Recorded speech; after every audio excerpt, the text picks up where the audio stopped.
E aí? Nunca fui tão bem recebido em um evento, tá? Quase chorei ali atrás, Alfredo. Bom, Gui, eu queria começar, a gente hoje acho que vamos tentar aprender o máximo contigo nessa próxima hora aqui. A turma que está aqui sabe que isso aqui não é um evento normal, é um evento que eles ontem anotaram os objetivos que eles vieram, as respostas que eles estão buscando aqui, estão com um caderno e caneta na mão anotando tudo.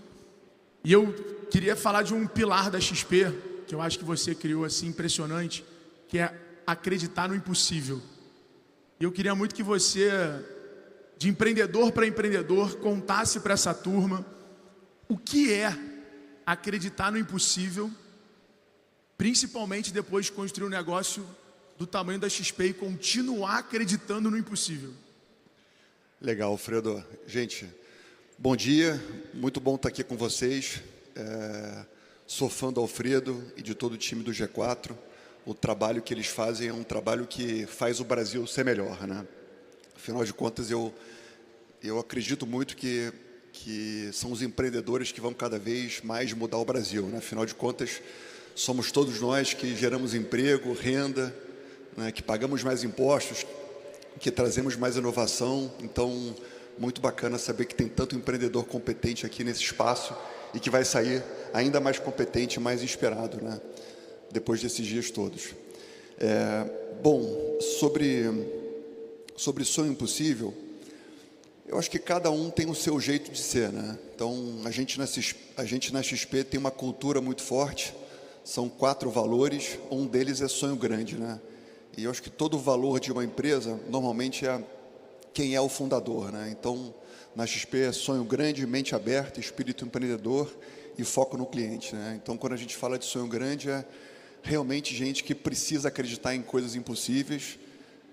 Sonhar é fácil, é um pouco mais difícil montar um plano, o difícil mesmo é executar o plano no dia a dia. E eu acho, assim, na minha experiência, que é difícil você fazer alguém que não tem isso dentro de si começar a ter, né? Então, né, falando um pouco como é que a gente faz na XP, né? Uma coisa que me ajudou muito foi saber colocar com muita clareza quem é o Guilherme, né? Então, eu falei sonho grande, né? O Guilherme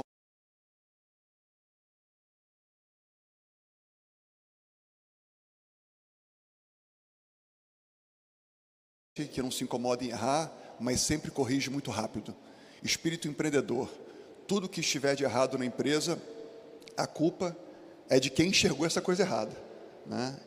E foco no cliente, né? Então, quando eu consigo mostrar com muita clareza quem eu sou, eu consigo atrair também gente que acaba combinando comigo, né? E aí, assim, como cultura é algo que está dentro de você, não é por chegar em algum lugar, é por continuar chegando em algum lugar. Então, meu sonho é continuar sempre fazendo a XP melhorar.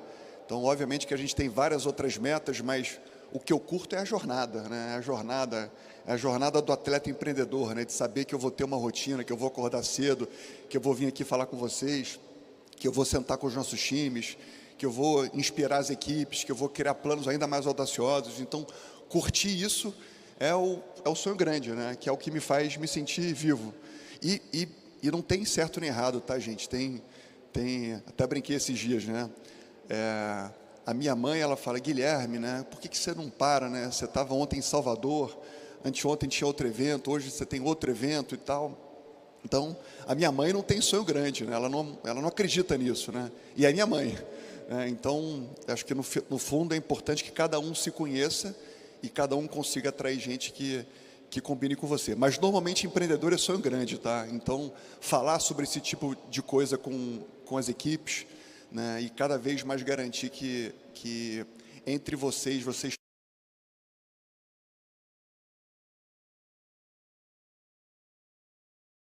na XP a gente quebra o pau muitas vezes, mas a cultura e a forma como as mentes se conectam é a mesma, né? Então isso torna as coisas um pouco mais fáceis. Boa. Cara, uma vez você numa mentoria com a gente, turma, o Gui é um cara que ajuda muito a gente. Sempre a gente está conseguindo trocar com ele. Ele é um cara que gosta de ajudar o empreendedorismo brasileiro. Você falou pra gente uma coisa muito simples e muito poderosa, que empresa é igual ao trabalho do colégio. Queria que você explicasse isso para essa turma, porque essa busca incansável por alta performance, ela normalmente vem com decisões duras e muito difíceis. Queria que você falasse um pouquinho sobre isso para a galera. Bom, a gente não combinou as perguntas não, tá? Então é tudo surpresa aqui mesmo, né? Então tem que encontrar uma forma legal de colocar os temas que a gente conversa apenas só a gente, né? Mas isso que ele falou, aliás, até um passo anterior, né? Eu acredito que empreender é fazer basicamente 3 coisas bem feitas, né? É você ter capacidade de gerar cada vez mais receita, controlar cada vez mais as suas despesas e entregar cada vez mais qualidade ao seu cliente. É isso que faz lucro líquido consistente no tempo, né? E sobre o tema de despesas, né? Esse exemplo que ele falou, né? Quando você faz um trabalho de colégio, né? Você chama 4 amigos na sua casa e aí você vai discutir um tema e etc. Normalmente é um trabalhando, tem um segundo ali que ajuda um pouco e muitas vezes são os outros 3 atrapalhando, né? Então, normalmente, times menores são muito mais ágeis. E aí, o empreendedor ele vai crescendo, às vezes ele começa a perder a noção da quantidade ótima de pessoa que deveria ter na sua empresa, né? Então, a única coisa que o empreendedor controla de verdade é a despesa, porque a receita é uma proxy da venda que ele espera que aconteça, né? Mas a despesa vai pingar todo mês, né? Então, conseguir ter a capacidade de enxergar realmente quem gera alfa na empresa, tentar simplificar as estruturas, trabalhar com um time muito enxutos, é um privilégio, né? É um caminho super eficiente, né? Então, né, todas as vezes que a gente surfa um crescimento muito grande, a gente não se pergunta lá dentro, opa, será que não está na hora de dar uma simplificada nas coisas, né? Será que não tem células que conseguem ficar menores e, no entanto, muito melhores, né? Então, um trabalho de grupo de colégio com 2 é muito mais rápido do que um trabalho de colégio de 5, né? Então fica a dica. E é um exercício constante. Agora, isso... Tem uma outra dica, né, que a gente conversou também, estava aqui me lembrando, né? Eu sempre me perguntava antigamente, né? Como é que eu vou conseguir saber a quantidade ótima de pessoas que eu necessito em cada área da empresa, né? Porque você olha lá, a tecnologia da XP hoje tem 2.000 funcionários, a empresa tem hoje 8.000 funcionários, né? Então, como é que a gente vai saber ali se são 2.000 funcionários, se são 1.500, ou daqui a pouco você tem uma tecnologia que são 10, mas por que não são 8, por que não são 7, ou por que não são 15, né? E a gente foi tentando montar um modelo nosso, né, que era basicamente tentar fazer com que cada funcionário descrevesse a sua rotina, né? Algo super simples, né? Então, de 9 da manhã às 7 da noite, descreva a sua rotina. E aí depois a gente consegue cruzar aquilo com a qualidade das atividades que são feitas, né? E aí a gente consegue definir se a quantidade ótima, de fato está ótima, né? Se é necessário mais gente, se está sendo feito coisas que não são necessárias, né? E portanto, a otimização fica muito mais tangível, né?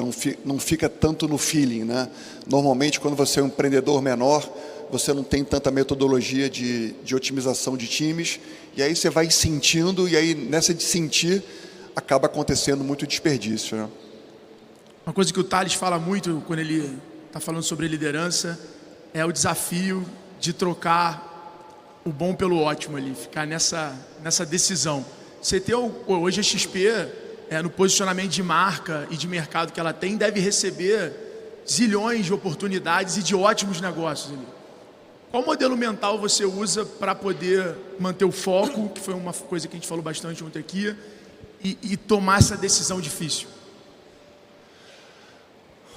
Olha, quando você é menor, você tem dificuldade de montar um plano estratégico de longo prazo, né? Normalmente você se preocupa com o próximo mês, né? Você quer sobreviver, né? Mas o quão antes, aliás, vocês conseguirem montar um plano de longo prazo, né? Um plano de longo prazo é um plano de 3 a 5 anos, minimamente estruturado. Olha, eu estou aqui no presente, quero chegar aqui no futuro, e aí, ao construir esse plano, inevitavelmente vocês vão definir as prioridades. E aí, ao definir as prioridades, você sabe o que você vai fazer e também já sabe o que você não vai fazer.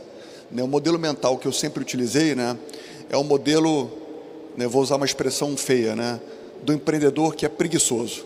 Empreendedor, é importante que ele tenha esse conceito na cabeça, né? Fruta alta, ele pega depois. Ele tem que buscar as frutas baixas, né? Então, normalmente a gente vai alocando a nossa energia e o nosso capital onde a gente enxerga que tem mais oportunidade de resultado e tem menos esforço. E aí a gente vai conectando, a gente vai criando essa fronteira eficiente do empreendedorismo, né? Porque o empreendedor, ele vai capturando dinheiro e com esse dinheiro ele gera mais resultado, aumenta a margem dele, com essa margem ele toma mais risco, vai tornando a empresa dele cada vez mais completa, aí ele aumenta a margem novamente, aí quando ele investe nessa nova iniciativa, a margem dele cai um pouquinho, porque tem uma curva J, e é justamente isso que vai fazendo ele ficar cada vez mais robusto, né? Ter cada vez mais resultados sólidos e resiliente, né? Então, construir essa sequência, tendo uma visão de longo prazo e definindo as prioridades,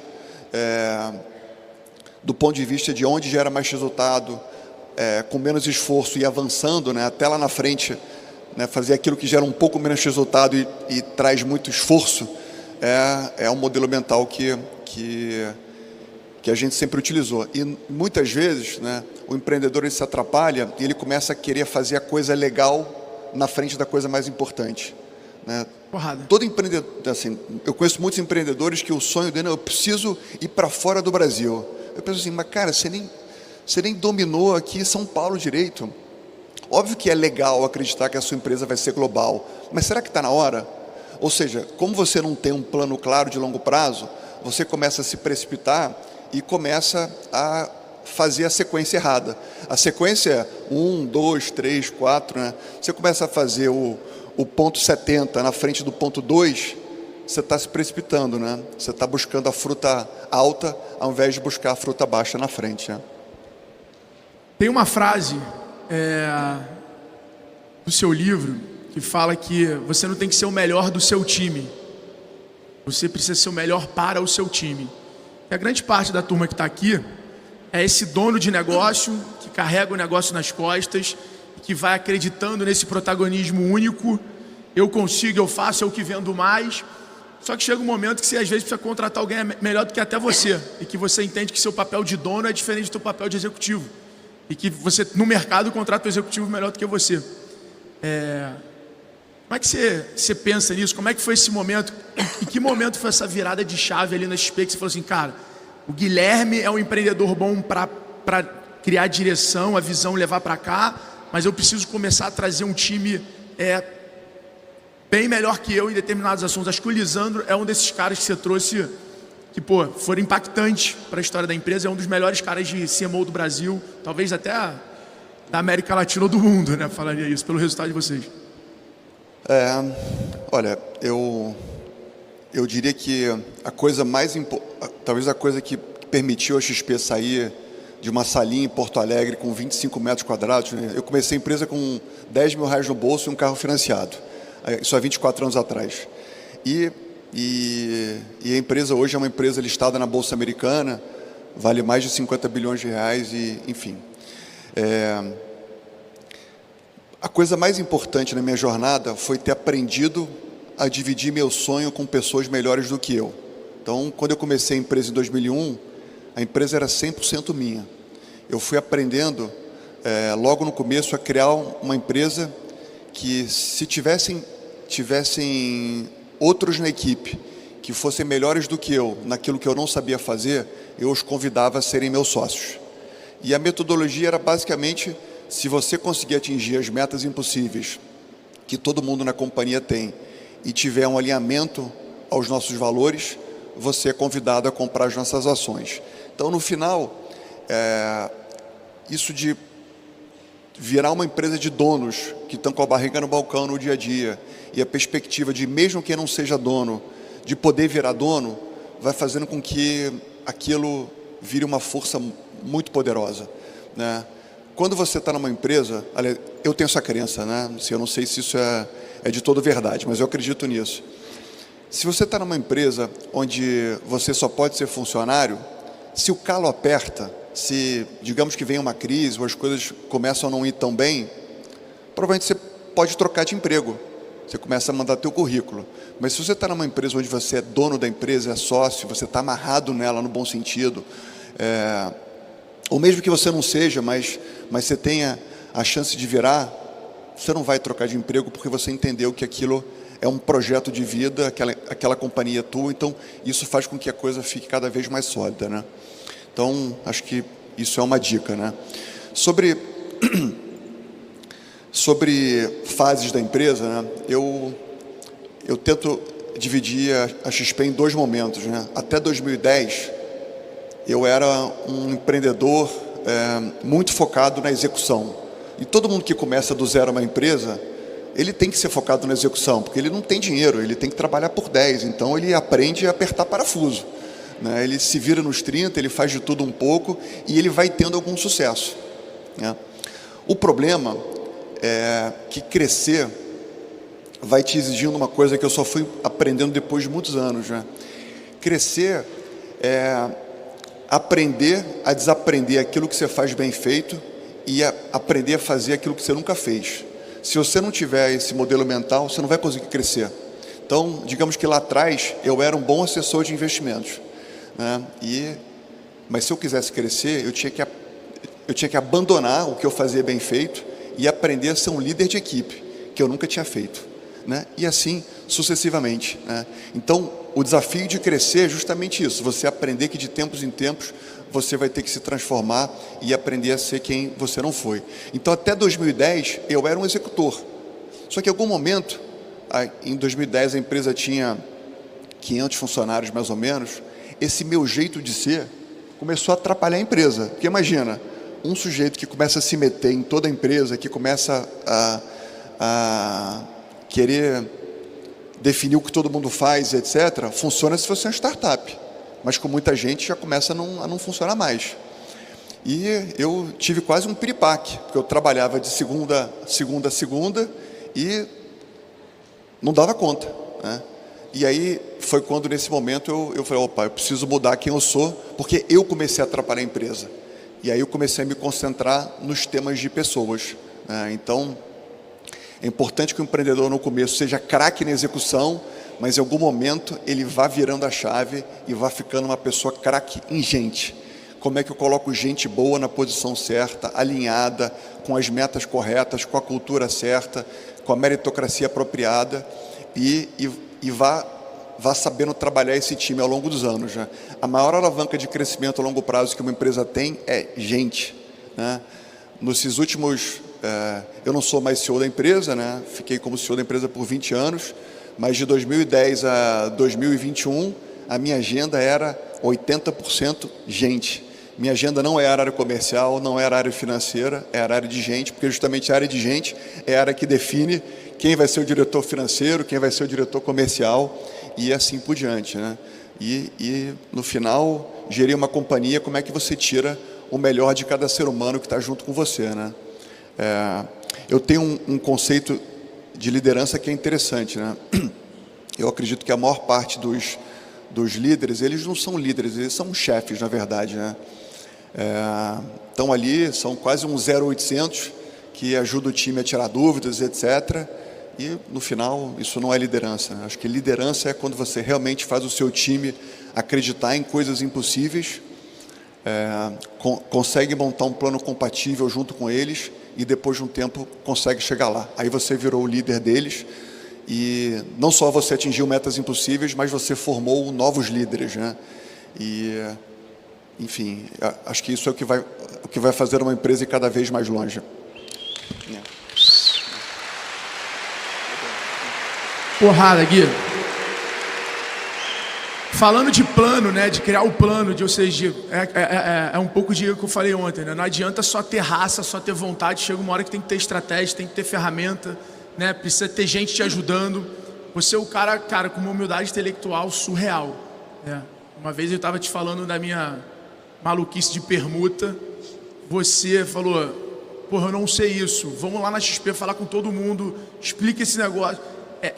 Essa tua humildade de aprender o que não sabe, quando é novo, independente se vai usar ou não, e ter os mentores certos, é impressionante. O Jorge Paulo é um cara que você já declarou publicamente, que você admira, que você tem muito que aprender.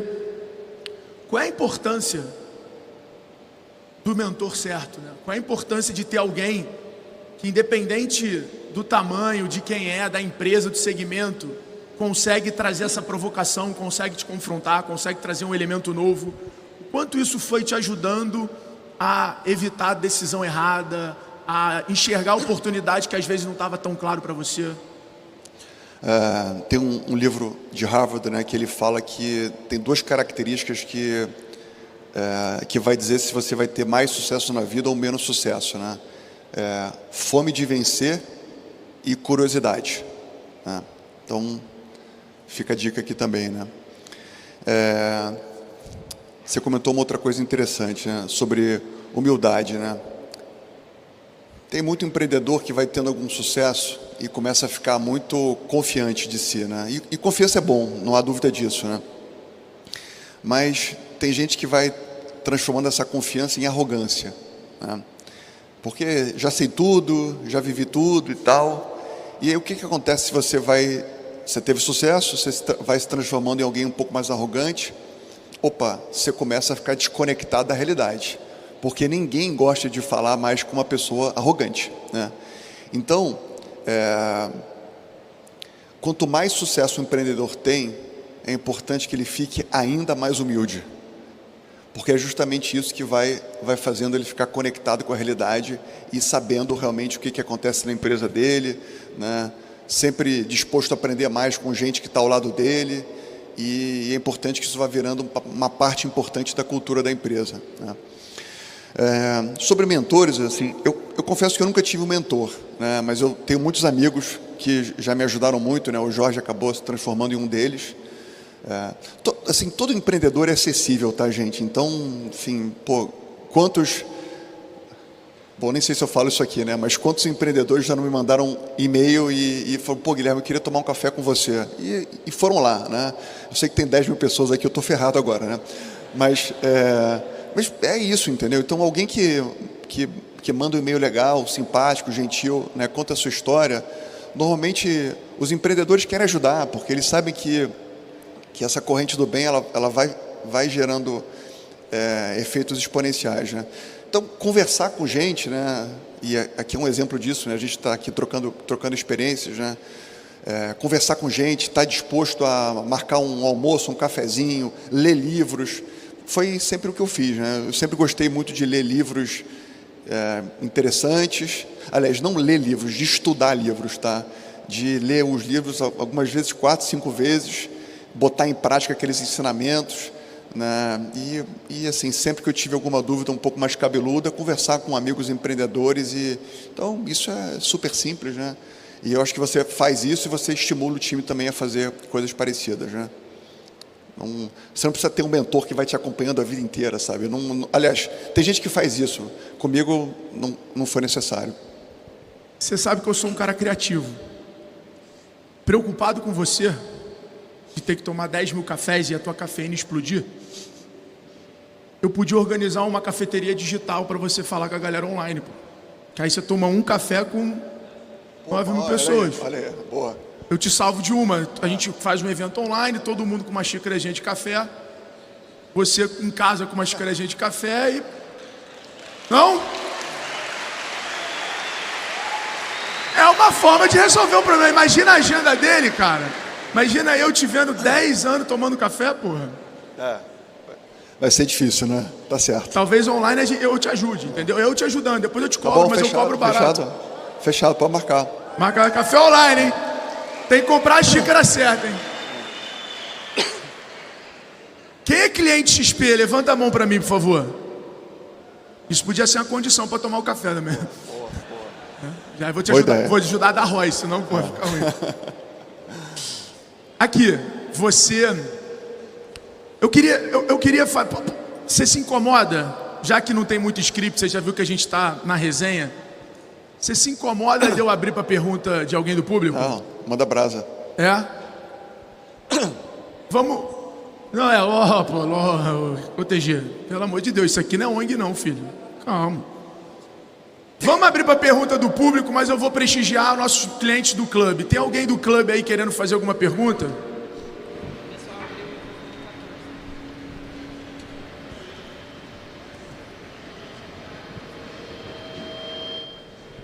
Tuca, rapaz. Tuca, alô? O homem é tão focado no cliente que ele já assinou um livro para você. Valeu, Tuca. Pode fazer? Bom dia, pessoal. Obrigado pela presença. Bom dia, pessoal. Tuca Tapajós, de Manaus. Vim para esse evento mais uma vez aqui. Minha pergunta é um pouco diferente do que a turma tem relacionado ao empreendedorismo, mas também focado no empreendedor. Eu sou um cara que sou CEO de uma empresa que veio do estado do Amazonas e por causa do G4, nós saímos do estado para 21 estados do Brasil em um ano. Caso deles. Boa. Nós saímos de 397 funcionários, colaboradores, para 4.180 em um ano. E isso daí nos fez, através do G4, nos fez cada vez mais buscar o conhecimento. Mas a minha pergunta com relação a pessoas e aí é um caso meu, como você faz, quanto empreendedor, saindo da empresa e vira a chave quando chega em casa? Porque eu sei que não é fácil empreender o dia todo e o empreendedor é muito solitário. Mas e quando chega em casa? Eu tenho uma esposa, graças a Deus, e tenho 2 lindos filhos. Porém, quando chega em casa, aquela conversa. E aí eu sempre quis fazer essa pergunta para você, que representa muito a gente como um dos maiores empreendedores do Brasil, no mundo inteiro. Como você chega em casa e vira essa chave? Desculpa ser diferente a pergunta, mas é isso aí.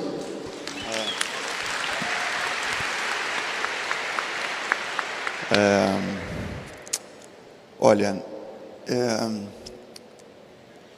eu estou pensando, né? Estou pensando.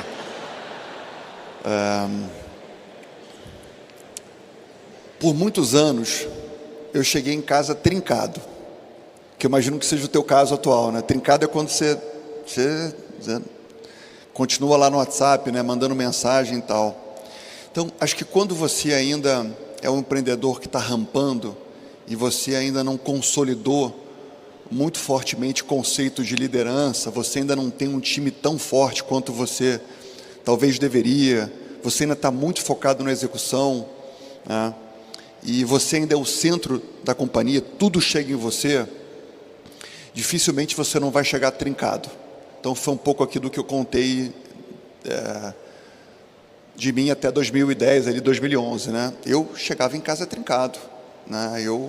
Eu fiquei quase 10 anos sem tirar férias, né? Isso não demais, né? Apesar do que, tá? Eu acho que se você quiser criar uma coisa extraordinária, eu acredito que por um bom tempo você vai ter que ter um desequilíbrio muito grande na sua vida, tá? Infelizmente. Então essa coisa de você acreditar que você vai empreender e que você vai começar a construir uma coisa extraordinária, mas ao mesmo tempo você vai estar no shape, vai estar... É difícil, tá? Eu não... A minha cabeça não permite isso, né? Porque eu estava ali 100% focado e isso foi super importante, porque isso me trouxe muita bagagem, muita experiência, me aprendeu a mostrar como é que a vida funciona, de verdade, né? Mas depois de um tempo, quando você vai se estruturando e você vai comprando essa agenda que eu falei, né, de ser menos uma pessoa executora, ou seja, eu fui aprendendo a desaprender a ser executor, e modéstia à parte, eu era um bom executor, e fui aprendendo a ser uma pessoa boa de delegar, de formar times fortes, né? Me incomodava muito isso lá atrás, quando eu sabia muito mais do que o diretor de marketing, né? Eu sabia mais do que talvez o diretor financeiro, essa era a minha crença lá atrás. Opa, isso, né? E aí você está tão focado na execução que você não corrige na essência, que é, você tem que formar um time forte, mas você está tão trincado na execução que, né, você fica ali 24/7 naquela agenda que vai ficando cada vez mais ineficiente, né? E aí, quando eu fui trocando essa agenda e fui formando times muito, muito melhores e fui aprendendo o poder de atrair o capital humano correto, treinar esse capital, alinhar, acompanhar e etc., né? Criar essa metodologia de todo mundo na companhia ter metas muito bem feitas, compatíveis com os planos de longo prazo da empresa, fazer rituais de cobrança de resultado, né? Deixar claro que as pessoas só vão ascender na companhia se atingirem metas impossíveis e tiverem cultura forte. Aí depois de um tempo o time vai ficando tão melhor do que que você vai construindo uma agenda. Não é que vai ficando mais fácil, tá? Sempre fica mais difícil, mas você vai ficando mais calmo. E aí, ao ficar mais calmo, você começa a ter uma vida mais equilibrada e você aprende a chegar de noite, dá 8 da noite, bota o WhatsApp ali do lado e vai aprendendo a falar sobre outras coisas e vai ficando um ser humano um pouco mais normal. Mas é um pouco a experiência, desde que você faça esse clique de gente. Senão, eu conheço muito empreendedor que não conseguiu fazer isso, que não conseguiu abandonar o poder do comando. E aí, se você não abandonar o poder do comando, você vai ficar com a vida caótica sempre. E quando você fizer a sucessão, tem uma chance grande de você quebrar, porque talvez seja tarde demais, né?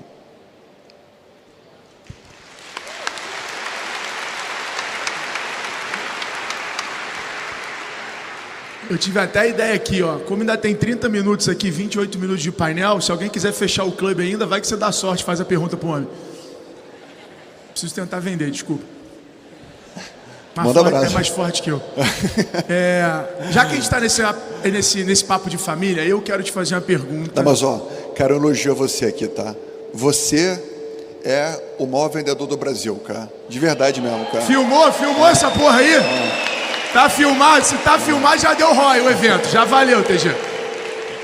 Olha só. Vou seguir na onda de família e vou te fazer uma pergunta agora. Tá bom. Tá com olho de água? Calma. Olhando no teu olho aqui, ó. Tu já conquistou dinheiro. Tu tem acesso. Construiu uma empresa admirada. Você tem 3 filhas e tu é um paizão. Como é que você consegue dar o exemplo dentro de casa, com todo o acesso e facilidade e estrutura que você dá para tua família, e as tuas filhas ainda te olham com aquele olhar de um cara normal, ainda admiram, ainda vão pro escritório contigo? Como é que faz isso? Ensina pra galera aqui. Obviamente que dinheiro é super importante, né? Acho que todo empreendedor quer ganhar dinheiro, quer ter liberdade, né? Quer que a empresa tenha cada vez mais sucesso e tal. Mas no final você quer que seus filhos, eu tenho 3 meninas, né? Acho que você comentou isso. Você quer que os seus filhos sejam pessoas normais, né? Que entendam como a vida funciona. Então, lá em casa, elas não têm nenhuma moleza mesmo, não. Não tem nenhuma moleza, né? Moram super bem, tem tudo que eu consigo oferecer do ponto de vista de uma casa legal, né? Tem empregado em casa e etc. Mas elas arrumam a cama delas todos os dias, né? Tem lá o dinheiro delas, né? Então, se gastar aquele dinheiro, não tem mais dinheiro. Tem taxa mais baixa na XP para pegar empréstimo? Não, não tem. Elas são clientes normais nossos, né? Então, acho que no final, eu sei que às vezes vocês acham que a minha vida é uma vida de um super-homem, né? Uma vida super... é uma vida dentro do possível super normal mesmo, né? Eu acho que isso, de novo, isso me conecta com as coisas que eu realmente gosto, né? Eu adoro fazer esporte, né? Você e o Thales sabem super disso, né? A gente já fez... Quantas viagens a gente não fez já de kitesurf e tal. Então, eu adoro fazer esporte, adoro estar com os meus amigos mais próximos, adoro ficar com a minha família e, óbvio, que fazer viagens legais, né? Viajar de executiva, são coisas muito boas, mas não é não precisa muito mais do que isso, não, né? E é importante que você ajude os seus filhos a terem sempre os pés no chão, porque um dia você pode não estar aqui mais, né? Então, é um pouco assim que eu penso as coisas. Porrada.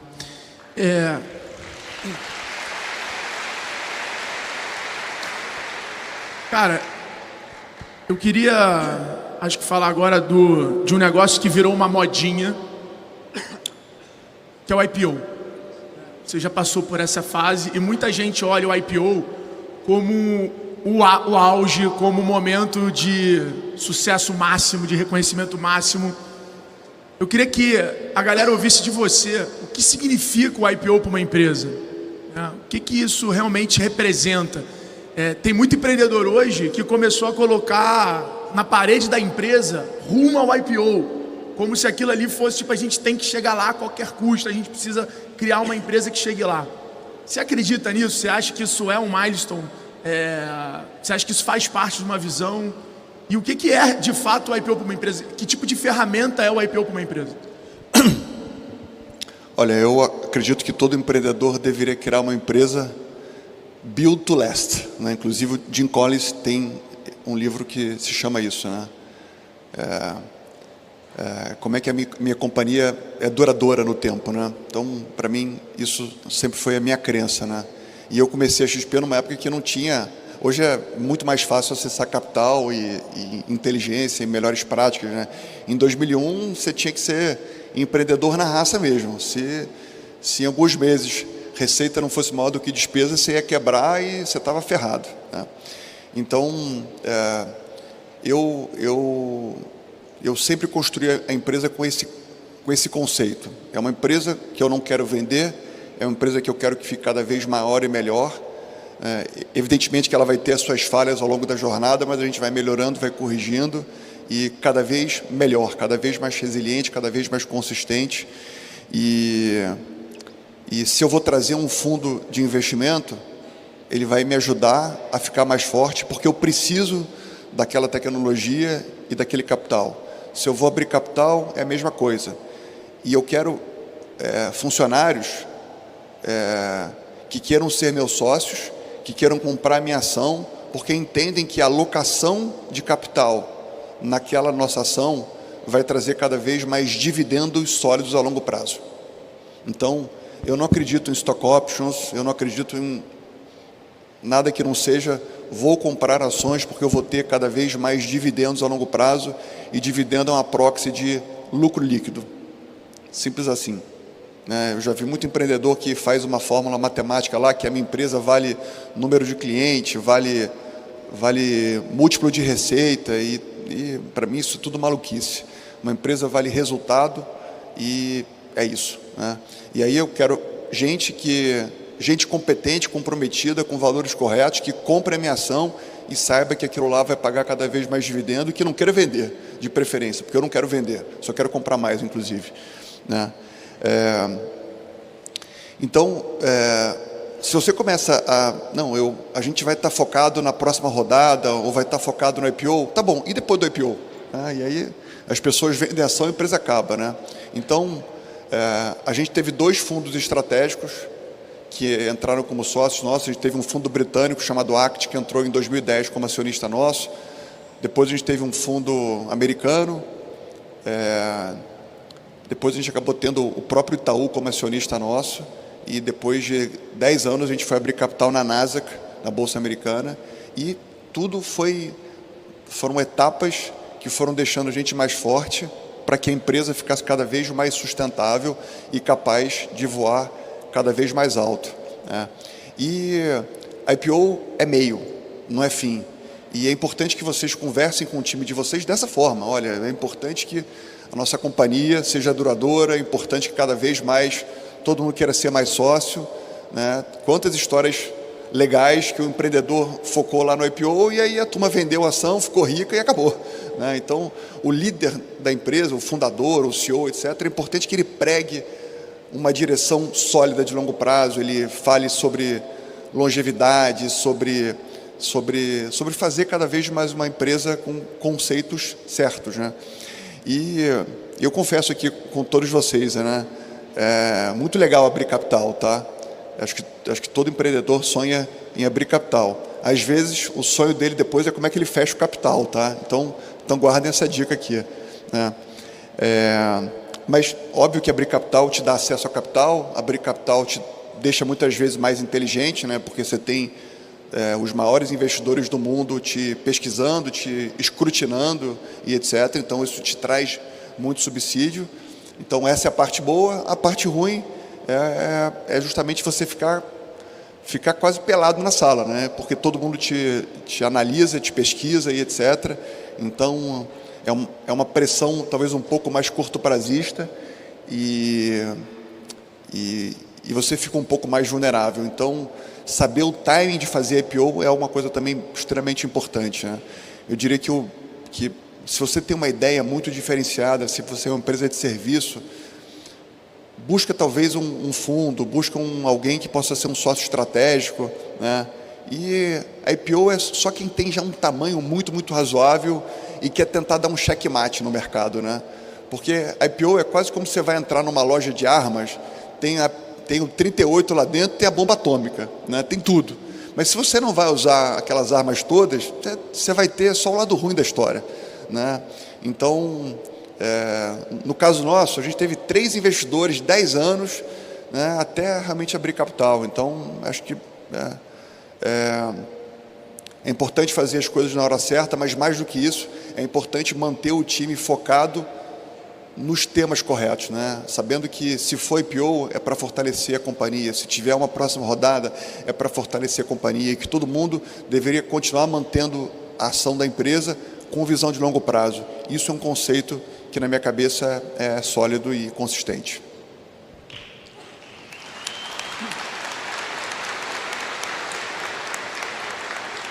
Eu queria agora perguntar para você de um problema muito complexo, de um extremo que você lembra que você passou nessa jornada, e queria dizer, cara, como é que você resolveu? Conta uma história para a galera de um problema assim, tipo, meu irmão, teve uma vez que...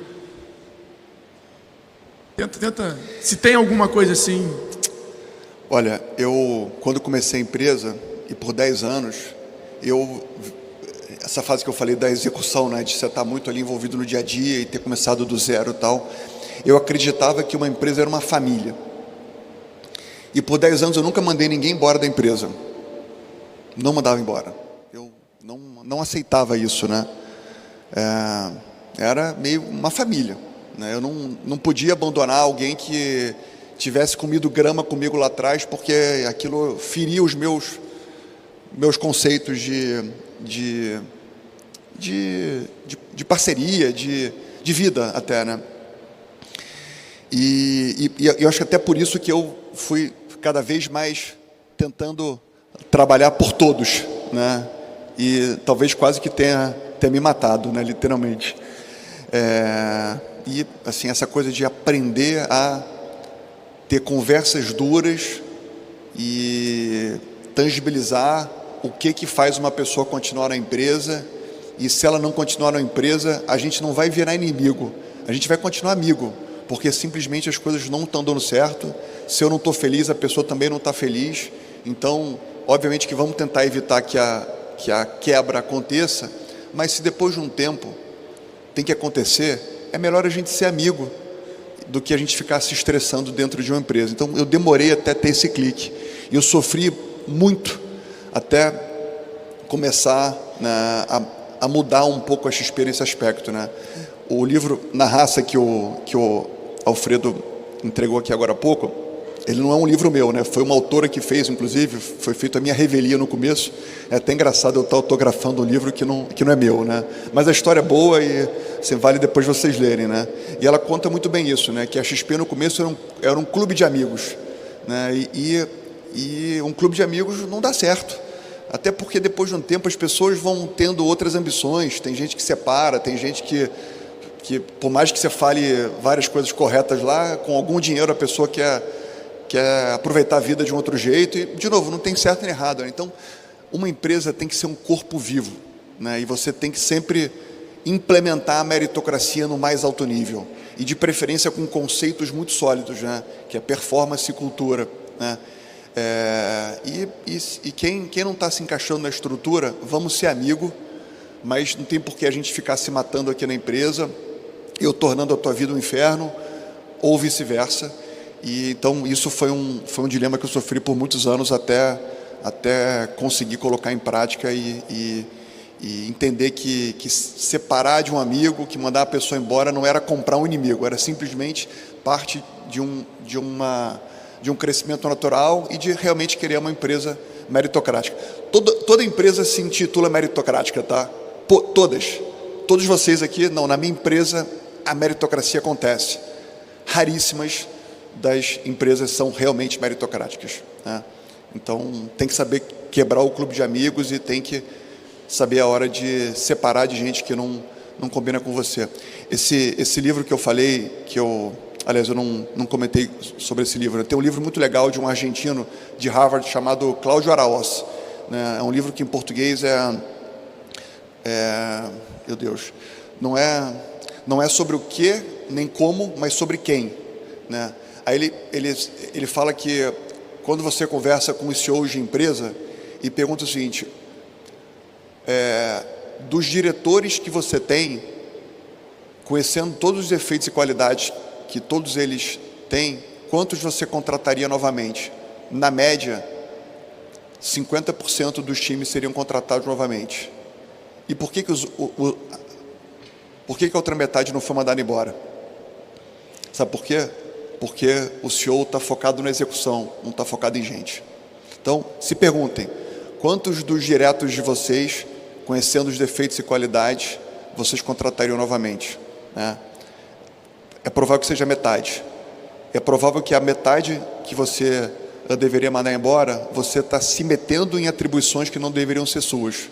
E você não está conseguindo levantar a cabeça e realmente ocupar o papel de líder que você deveria ocupar.